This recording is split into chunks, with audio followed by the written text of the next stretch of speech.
गोदान बोसोराव गोबां गोजोनथाव खौरां दङ।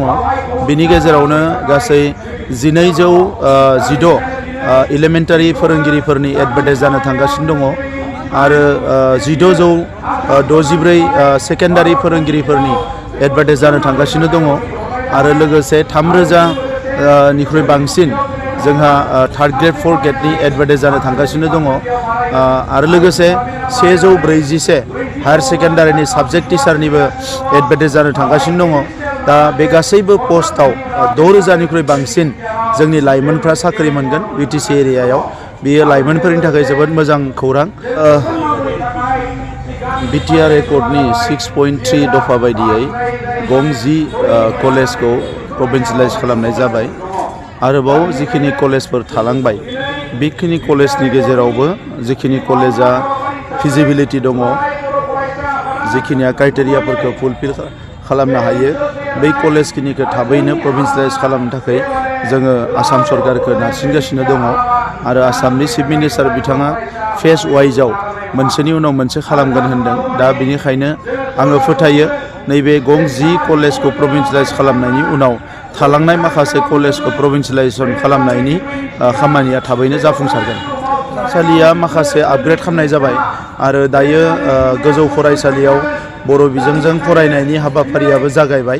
दा जोंहा जिखिनि हाई स्कुलफोर दङ बे हाई स्कुलफोरखौ प्रभिन्सियेलाइज खालामनो थाखाय, हायर सेकेन्डारिखौ प्रभिन्सियेलाइज खालामनो थाखाय आरो लोगोसे एमइ आरो एलपिखौ प्रभिन्सियेलाइज खालामनो थाखाय फेज वाइजआव खालामनो होननानै आसाम सरकारा खोथा होदों।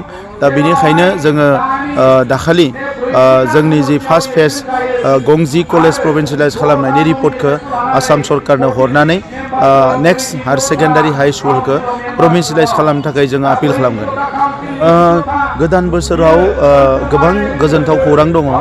बिनि गेजेरावनो गासै 1216 एलिमेन्टारि फोरोंगिरिफोरनि एडभार्टाइज जानो थांगासिनो दङ आरो 1664 सेकेन्डारि फोरोंगिरिफोरनि एडभार्टाइज जानो थांगासिनो दङ आरो लोगोसे 3000 निख्रुइ बांसिन जोंहा थार्ड ग्रेड फोर्थ ग्रेडनि एडभार्टाइज जानो थांगासिनो दङ आरो लोगोसे 141 हायर सेकेन्डारिनि साबजेक्ट टिचारनिबो एडभार्टाइज जानो थांगासिनो दङ। दा बे गासैबो पस्टआव 6000 निख्रुइ बांसिन जोंनि लाइमोनफ्रा साख्रि मोनगोन बिटिसि एरियायाव। बेयो लाइमोनफोरनि थाखाय जोबोद मोजां खौरां आरो जोंनि बिटिआर गभर्नमेन्टआ फैगौ 16 तारिखनिफ्राय जानुवारिनि 100% इ अफिसा सोलिसिगोन।